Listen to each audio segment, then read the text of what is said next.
భగవద్గీత అనేది మహాభారతంలో భాగంగా ఉన్న ఒక ముఖ్యమైన గ్రంథం. ఇది కురుక్షేత్ర యుద్ధంలో అర్జునుడు ఎదుర్కొన్న ఆధ్యాత్మిక మానసిక సంక్షోభాన్ని వివరిస్తుంది. అర్జునుడు పాండవుల నాయకుడు తన సొంత బంధువులు, గురువులు, స్నేహితులు ఉన్న శత్రుపక్షాన్ని చూసి యుద్ధం చేయడానికి సిద్ధపడలేకపోతారు.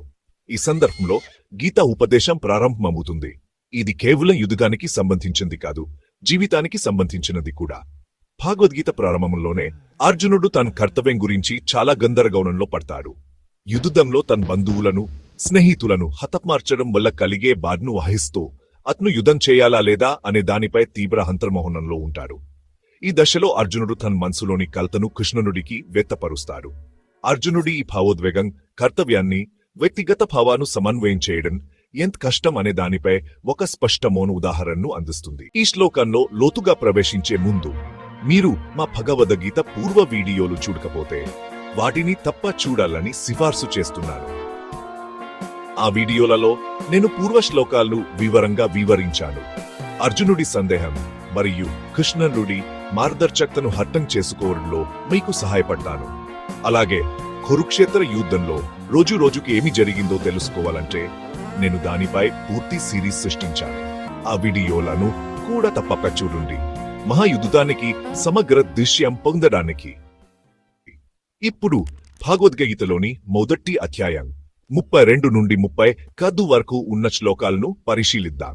ఈ శ్లోకాలు అర్జునుడు తన కర్తవ్యాన్ని, తన మనసులోని భావాలను ఎలా సమతుల్యం చేసుకోవాలో తెలియజేస్తాయి.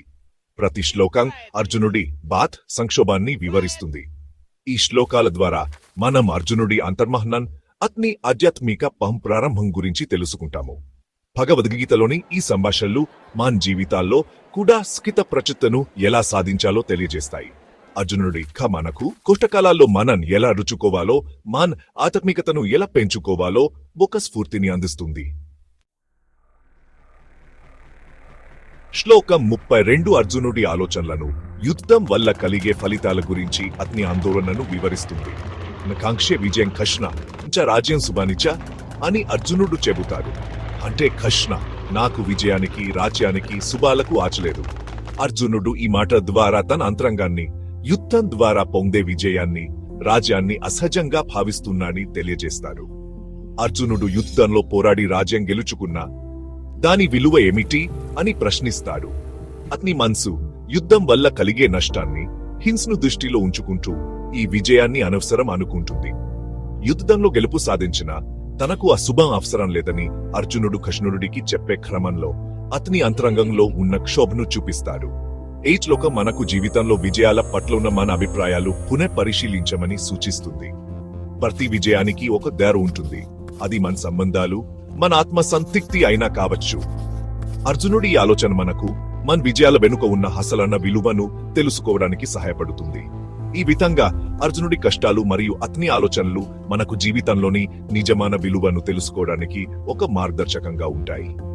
అతని భావోద్వేగం మన జీవితాలలో కూడా మనం ఎదుర్కొనే పరిస్థితులకు అన్వయించవచ్చు.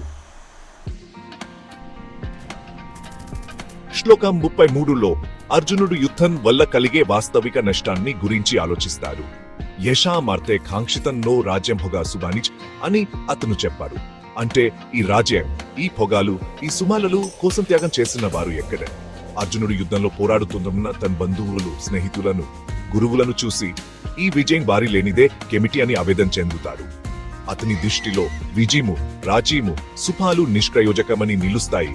ఎందుకంటే యుద్ధంలో పోరాడుతున్న వారు లేనిదే వాటికి విలువ లేదు. అర్జునుడు తన బంధువుల, గురువుల, స్నేహితుల హాని గురించి ఆలోచిస్తూ యుద్ధం ద్వారా పొందే విజయాన్ని నిరాకరిస్తాడు. అతని దృష్టిలో ఈ విజయానికి విలువ లేదని, అది అనుసరమని భావిస్తాడు. ఈ శ్లోకం ద్వారా అర్జునుడి భావోద్వేగం మనకు మన జీవితాల్లో అనేక సందర్భాల్లో మనం చేసే త్యాగాలను, వాటి విలువను పునఃపరిశీలించమని సూచిస్తుంది. మనం సాధించిన విజయాల వెన్నుకున్న త్యాగాలు గుర్తించడం, వాటిని గౌరవించడం ఎంతో ముఖ్యం. అర్జునుడి ఈ ఆలోచన మనకు మన విజయాల వెనుక ఉన్న అసలైన విలువలను తెలుసుకోవడానికి సహాయపడుతుంది. ఇలా అర్జునుడి భావోద్వేగం మరియు అతని ఆలోచనలు మన జీవితాలలో కూడా మనం చేసే త్యాగాలకు, వాటి విలువకు ఒక గుర్తింపుగా ఉంటాయి. అర్జునుడు మనకు మన విజయాలు, మన త్యాగాలు ఎలా సమన్వయం చేసుకోవాలో తెలియజేస్తాడు. ఈ వీడియోకు సంబంధించిన ఎలాంటి సందేహాలు లేదా ప్రశ్నలు ఉన్నా దయచేసి కింద కామెంట్ చేయండి. ఈ భావనలపై మరింత స్పష్టతనిచ్చేందుకు భవిష్యత్తు వీడియోలలో వాటిని పరిష్కరించడానికి నా వంతు కృషి చేస్తాను. మీ అభిప్రాయాలు మరియు ఆసక్తితో స్వాగతం. మా తదుపరి వీడియోను మిస్ కాకుండా ఉండేందుకు సబ్స్క్రైబ్ చేయడం మరియు నోటిఫికేషన్ బెల్ను హిట్ చేయడం మర్చిపోవద్దు. అక్కడ మేము ఈ లోతైన విషయాలలో మరింత లోతుగా ప్రవేశిస్తాము.